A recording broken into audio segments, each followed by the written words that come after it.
अस्सलाम वालेकुम मेरे समझदार पाकिस्तानी। मेरा नाम रेहान तारिक है और आप मेरा यूट्यूब चैनल और फेसबुक पेज देख रहे हैं। करोड़ा दरूद आका दो जहां नबी मेहरबा मोहम्मद मुस्तफ़ा सल्लल्लाहु अलैहि वसल्लम पर। इस दुआ और इस उम्मीद के साथ इस व्लॉग का आगाज करते हैं कि अल्लाह रब्बुल इज़्ज़त इस मुल्क के फैसला साजों के दिलों में समझदार पाकिस्तानियों के लिए नरमी पैदा कर दे। खित्ते में सूरत हाल बड़ी तेजी से तब्दील होती हुई दिखाई दे रही है। आज अलसुब एक गैर मामूली वाकया हुआ है। ईरान में हमास के लीडर इस्माइल हानिया को शहीद कर दिया गया है। इस्माइल हानिया को तेहरान में शहीद किया गया और तेहरान में वो ईरानी सदर की तकरीब हल्फ बर्दारी में शिरकत के लिए पहुंचे थे, जिसके बाद ईरान की सिक्योरिटी पर भी बहुत सारे सवालिया निशान खड़े हो गए हैं। 24 घंटे में गुज़श्ता 24 घंटे में इसराइल की जानिब से अगर कहा जाए कि 2 रेड लाइन्स क्रॉस की गई हैं, तो कहना गलत नहीं होगा। पहली रेड लाइन उस वक्त क्रॉस की गई जब बेरूत में हिजबुल्लाह के कमांडर को मास को शहीद किया गया है और उसके बाद अब इस्माइल हानिया को ईरान की सरजमीन के ऊपर ऐसे वक्त में, जब वक्त बड़ा गैर मामूली है कि तेहरान में वो ईरानियन प्रेसिडेंट की तकरीब हल्फबरदारी में शिरकत के लिए पहुंचे थे, तो तेहरान ही के एक होटल के अंदर उनको शहीद किया जाना इटसेल्फ एक बहुत बड़ा क्वेश्चन मार्क। और ये पहली बार नहीं हुआ कि ईरान की सरजमीन पर हमास के लीडर्स को शहीद किया गया हो। 2004 में क्या हुआ सबके सामने, और 2004 में जो हमास के सरबराह को शहीद किया गया था, वो तो खुद कहते थे कि नेचुरल डेथ पर मैं किसी अपाची हेलीकॉप्टर पर आए हुए किसी शख्स की जानिब से शहीद किए जाने को तरजीह दूंगा। अब और फिर न्यूक्लियर साइंटिस्ट जो है, ईरान के अपने न्यूक्लियर साइंटिस्ट जो है, जिस अंदाज में पहले टारगेट किए गए हैं, वो भी सबके सामने है। अब इस्माइल हानिया ये पहले भी हमास के साथ, ये जो हमास ने फायर खोला, खास तौर पर ये जो ऑपरेशन जारी शुरू हुआ, इसके बाद से इस्माइल हानिया के अपने खानदान के तकरीबन 60 अफराद शहीद हो चुके हैं। यानी जून से लेके अब तक, गुज़श्ता साल जून से लेके अब तक 60 अफराद शहीद हुए हैं। और रवा बरस अप्रैल में इस्माइल हानिया के 3 जवां साला बेटे भी शहीद कर दिए गए थे और इस्माइल हानिया के जो ग्रैंड सन्स हैं, यानी पोते भी और पोतियां भी, वो भी शहीद कर दिए गए थे। और इस्माइल हानिया खुद कहते हैं कि इस जंग में जितनी कुर्बानी उनके खानदान ने दी है, यानी उनके खानदान का ब्लड शेड भी, खून भी इसके अंदर शामिल है। अब इस्माइल हानिया को भी जो एक तवाना आवाज थे, देखिए इसके बाद होगा क्या। नेतन्याहू ने या इसराइल ने अपना एक, कहा जाए कि टारगेट अचीव किया है कि वो हमास की लीडरशिप को टारगेट करना चाहते थे और टारगेट अचीव हुआ है, तो ये कहना भी गलत नहीं होगा। लेकिन एज ऑफ नाउ, जिस वक्त मैं आपसे बात कर रहा हूँ, आईडीएफ की जानिब से इस पर कोई स्टेटमेंट नहीं दिया जा रहा। इसराइली डिफेंस फोर्सेस अभी तक इसकी तस्दीक और तौसीक नहीं कर रही। हाँ, इसराइल की जानिब से अपनी एयर स्पेस को जुजवी तौर पर बंद रखा गया है, यानी किसी भी मुमकिन खदशे के पेश नज़र एयर स्पेस को बंद रखा गया है। और दूसरी तरफ ईरान में जो ईरानियन रेवोल्यूशनरी गार्ड्स के सरबराह हैं इस्माइल कानी, उनको आयतुल्ला खामनाई की जानिब से बुलाया गया। एक हंगामी high level meeting Iranian supreme leader के घर पर हुई और उसमें भी जो इंपॉर्टेंट डिसीजंस है वो लिए गए हैं। मुमकिन तौर पर अब ईरान इसको कैसे रिटेलिएट कर सकता है। देखिए, सबसे पहले तो ईरान की जानिब से इसको कंडेम किया गया, टर्की की जानिब से इसको कंडेम किया गया, लेबनान की जानिब से कंडेम किया गया। और इस्माइल हानिया क्योंकि तेहरान में मौजूद थे, तो ईरान की रिस्पॉन्सिबिलिटी बहुत ज़्यादा बढ़ जाती है। और लास्ट जो ग्लिम्स इस्माइल हानिया के देखे गए, वो एक म्यूजियम में जो एग्जीबिशन लगी हुई थी, उस एग्जीबिशन के बाहर, जिसको एक्सिस ऑफ रेजिस्टेंस कहते हैं, उसमें हिजबुल्लाह, उसमें हमास, उसमें फ़लस्तीन के जहादी ग्रुप, तो उनके रहनुमाओं की, उनके लोगों की जो तस्वीर हैं वो इकट्ठे, जिसमें इस्माइल हानिया मौजूद है, वो दिखाई देती है। और वो ये लास्ट तस्वीर बताई जाती है इस्माइल हानिया की।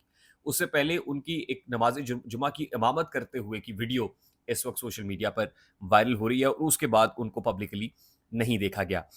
अब इस सारे अमल के अंदर इजरायली डिफेंस फोर्सेस, और इसराइल तो इसको डिनाई कर रहा है, अभी तक इसकी तस्दीक नहीं कर रहा। उन्होंने एयर स्पेस जरूर बंद कर दिया है। जो जो हाई लेवल मीटिंग हुई है इन पर्टिकुलर आयतुल्ला खamenei की रहाइशगाह के ऊपर, मुमकिन तौर पर अब ईरान इसको कैसे रिटेलिएट कर सकता है। देखिए, इससे पहले ईरान की जानिब से 1000 से ज़्यादा मिसाइल दागे गए इसराइल पे। वो उन मिसाइलों में से बहुत सारे जो हैं, जिनको आयरन डोम ने और उनके जो सिस्टम है, मरबूत सिस्टम है आर्टिफिशियल इंटेलिजेंस बेस्ड, उसने काउंटर किया, मिसाइल को मार गिराया गया। कुछ मिसाइल जरूर दरख्तों में गिरे, कुछ खराब गाड़ियों पर गिर गए। तो अब हो सकता है कि, और फिर उस फायर को करने से पहले भी ईरान की जानिब से अमेरिका और अक़वाम मुत्तहिदा को लूप में लिया गया, यानी उनको बताया गया कि ईरान जवाबी कार्रवाई का हक रखता है।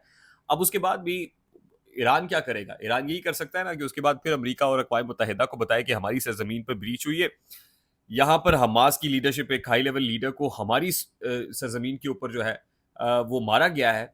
ये ब्रीच है। इसके ऊपर हम पर सवालिया निशान खड़ा हुआ है। तो ये अब हमारा खुद वियना कन्वेंशन बताएंगे कि कौन सा आर्टिकल है और उसके मुताबिक हम जवाबी कार्रवाई का हक रखते हैं। और फिर यही होगा कि 1000 मिसाइल छोड़ दिए जाएंगे। सबको जब खबरदार किया हुआ है तो जाहिर है उनका सिस्टम भी चौकन्ना होगा। और फिर कुछ मिसाइल दरख्तों पर गिरेंगे, कुछ खराब गाड़ियों पर गिरेंगे, एंड दैट्स इट। इस तरह की कार्रवाई, रस्मी कार्रवाई हो सकती है। अच्छा, इस सारे मामले के अंदर एक और जो इम्पोर्टेंट एस्पेक्ट है वो भी नहीं भूलना चाहिए कि वज़ीर आज़म शहबाज शरीफ साहब, पाकिस्तानी वज़ीर आज़म, ईरानी सदर की तकरीब हल्फबरदारी में नहीं गए थे। अब मुमकिना तौर पर सफारती ज़राए जो बता रहे थे वो ये थे कि ख़ास तौर पे लेबनान और ईरान के माबैन जो टेंशन्स बढ़ रही थी कि लेबनान और ईरान के माबैन कोई जंग छिड़ सकती है इतने नाजुक मोड़ के ऊपर, मरहले के ऊपर। तो उसमें पाकिस्तान अपने गैर जानिबदार मौक़िफ़ को बरकरार रखने के लिए, यानी किसी एक साइड को, अगर वज़ीर आज़म शहबाज शरीफ साहब ऐसे माहौल में ईरान चले जाते, तो फिर ये होता कि पाकिस्तान ने प्रैक्टिकली ये साबित किया है कि वो इस टेंशन के माहौल में ईरान के साथ खड़ा हुआ है। तो पाकिस्तान का रवैया जानिबदाराना दिखता। और पाकिस्तान, लोग तो नाक़िदीन तो ये भी कहते हैं कि पाकिस्तान फिर ये जुर्रत नहीं रखता कि वो खुलकर ये कहे कि वो ईरान के साथ खड़ा हुआ है। इसलिए वज़ीर आज़म शहबाज शरीफ साहब ने अपने दौरे को ऐन वक़्त के ऊपर मनसूख किया और उन्होंने इसहाक डार साहब को, जो फ़ॉरेन मिनिस्टर हैं, उनको ईरानी सदर की तकरीब हल्फबरदारी में भेज दिया। तो उसका एक मतलब ये भी निकलता है। अच्छा, अब उसके फ़ौरन बाद ही और इतने इम्पोर्टेंट मरहले पर इस्माइल हानिया का चले जाना यकीनन ये उन सारे शुकूक-शुबहात को तक़वियत देता है जो अब से पहले सफ़ारती ज़राए कह रहे थे कि शहबाज शरीफ साहब इसलिए नहीं गए हैं। अच्छा, अब इसके इम्प्लीकेशंस और क्या है?